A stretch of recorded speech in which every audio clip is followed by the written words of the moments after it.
आज इस वीडियो में हम बात करेंगे 5G टेक्नोलॉजी की, तो इस वीडियो को लास्ट तक ज़रूर देखिएगा। तो जब से जियो ने 4G लॉन्च किया है इंडिया में, तब से हमारा इंटरेस्ट मोबाइल नेटवर्किंग जनरेशन या मोबाइल डेटा में हमारा इंटरेस्ट बहुत ज़्यादा बढ़ गया है।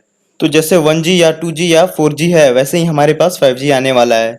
तो 1G हमें सिर्फ बात करने का ऑप्शन देता था, लेकिन जब 2G आया या फिर 3G आया तो हमें वो डेटा का ऑप्शन देने लगा, हम इंटरनेट यूज़ कर सकते थे। तो जैसे 2G में हमें थोड़ा स्लो इंटरनेट मिलता था, वैसे 3G में लेटेंसी कम हो गई, यानी हमें डाउनलोडिंग स्पीड ज़्यादा मिला और हम इंटरनेट बहुत अच्छे से यूज़ करने लगे। तो वैसे ही 4G आया तो हमें और भी अच्छा डाउनलोडिंग स्पीड मिलने लगा और लेटेंसी बहुत कम देखने को मिलने लगी। तो 5G का मतलब होता है फिफ्थ जनरेशन नेटवर्क। 5G के आ जाने से हमें लेटेंसी और भी ज़्यादा कम देखने को मिलेगी। इससे हम लाइव स्ट्रीमिंग या गेमिंग बहुत ही अच्छे से कर सकते हैं बिना रुकावट के। यानी अगर कोई वीडियो हम डाउनलोड कर रहे हैं तो उस वीडियो को देखने से ज़्यादा उसकी डाउनलोडिंग स्पीड को देखने में हमें मज़ा आएगा। तो अब यहाँ पे हम थोड़ा सा बात करेंगे उसकी स्पीड के बारे में, 5G की स्पीड के बारे में। तो यहाँ पे हम अगर क्वालकॉम की वेबसाइट पर जाएं तो क्वालकॉम बता रहा है कि हमें 5G 20 Gbps की स्पीड तक दे सकता है। और विकिपीडिया की अगर वेबसाइट को देखें तो विकिपीडिया बताता है हमें कि 5G हमें 10 Gbps की स्पीड तक दे सकता है। अब बात यहाँ पर यह गौर करने वाली है कि Gbps का मतलब यहाँ पे गीगाबिट्स पर सेकेंड है, ना कि गीगाबाइट पर सेकेंड। तो 5G हमें हाई डाउनलोडिंग स्पीड देने के लिए हायर फ्रीक्वेंसी रेडियो वेव्स का इस्तेमाल करते हैं, लेकिन हाई फ्रीक्वेंसी की रेडियो वेव्स ज़्यादा दूर तक सफ़र कर नहीं पाते हैं, एक छोटे जगह में ही सीमित हो जाते हैं। अब लेकिन यार, नाम 5G है तो रेंज भी तो ज़्यादा होना चाहिए ना। तो इसके लिए 5G को 3 बैंड्स में या नेटवर्क्स में बांटा गया है उनके डाउनलोडिंग स्पीड्स के अकॉर्डिंग। तो तीनों बैंड्स हैं लो बैंड, मीडियम बैंड और हाई बैंड। लो बैंड 5G लगभग 4G के बराबर या उससे ज़्यादा, थोड़ा सा ज़्यादा स्पीड हमें प्रोवाइड कर देता है, यानी 600 से 850 मेगाहर्ट्ज़ तक की फ्रीक्वेंसी हमें प्रोवाइड करेगा। मतलब 30 से 250 मेगाबिट्स पर सेकेंड या एमबीपीएस का स्पीड हमें प्रोवाइड करेगा। तो मिड बैंड माइक्रोवेव्स का इस्तेमाल करता है, यानी इसकी फ्रीक्वेंसी 2.5 टू 3.7 गीगाहर्ट्ज़ की होती है और इसकी स्पीड 100 से 900 एमबीपीएस की यानी मेगाबिट्स पर सेकेंड की होती है। अब हाई फ्रीक्वेंसी 5G की फ्रीक्वेंसी 25 टू 39 गीगाहर्ट्ज़ तक की होती है और इसकी डाउनलोडिंग स्पीड हमें जीबीपीएस में देखने को मिल सकती है, यानी जैसे कि मैंने फर्स्ट में ही बताया था 10 Gbps तक की हमें मैक्सिमम स्पीड देखने को मिल सकती है।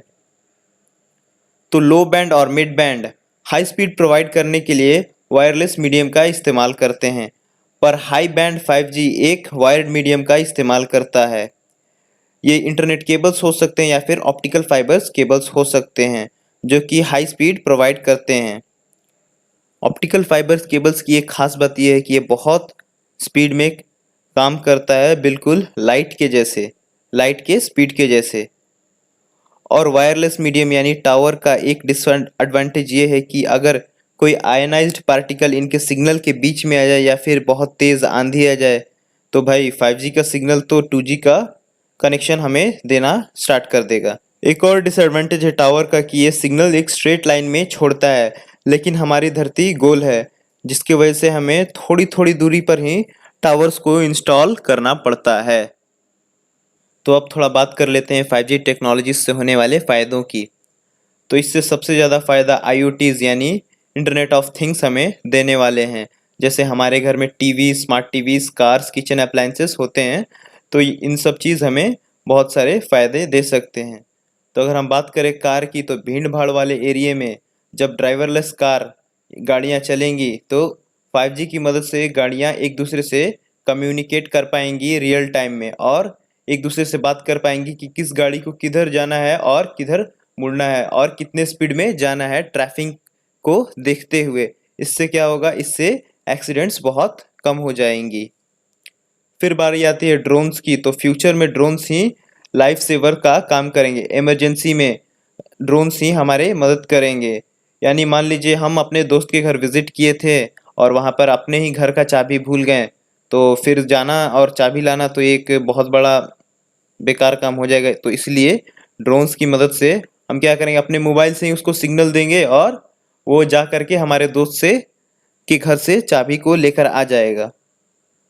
अब यहाँ पे 5G का काम ये हुआ कि 5G हमारे मोबाइल और ड्रोन्स से कनेक्टेड था, तो हम लोग ने मोबाइल से सिग्नल दिया तो वो ड्रोन को सिग्नल दिया, तो ड्रोन चाबी जा करके हमारे दोस्त के घर से हमारे पास लेकर आया। दूसरा एडवांटेज है ट्रीटमेंट्स का। अगर मान लीजिए किसी का एक्सीडेंट हो जाता है और वो हॉस्पिटल पहुंचता है और वहाँ पे डॉक्टर मौजूद ही ना हो, तो वहाँ पे मशीन्स उसका ऑपरेशन या ट्रीटमेंट कर सकते हैं। बस डॉक्टर उनको कहीं से सिग्नल देता हो, तो सिग्नल को आने जाने में लेटेंसी नहीं होने चाहिए, तो यहाँ पे 5G वर्क करेगा, काम करेगा। 5G क्या बहुत फास्ट काम करता है और इसकी लेटेंसी बहुत कम होती है। अगर यही चीज़ 3G या 4G से करते हैं तो डॉक्टर इंस्ट्रक्शन दे चुका होता है, लेकिन इंटरनेट स्लो होने के कारण मशीन के पास इंस्ट्रक्शन नहीं आती और मशीन स्लो काम करती, जिसकी वजह से पेशेंट की मौत भी हो जाती। तो 5G बहुत फास्ट है और इसकी लेटेंसी बहुत कम है, तो 5G यहाँ पे बहुत अच्छा साबित हुआ। तो अब हम बात करेंगे 5G की कुछ इंटरेस्टिंग टॉपिक्स पर।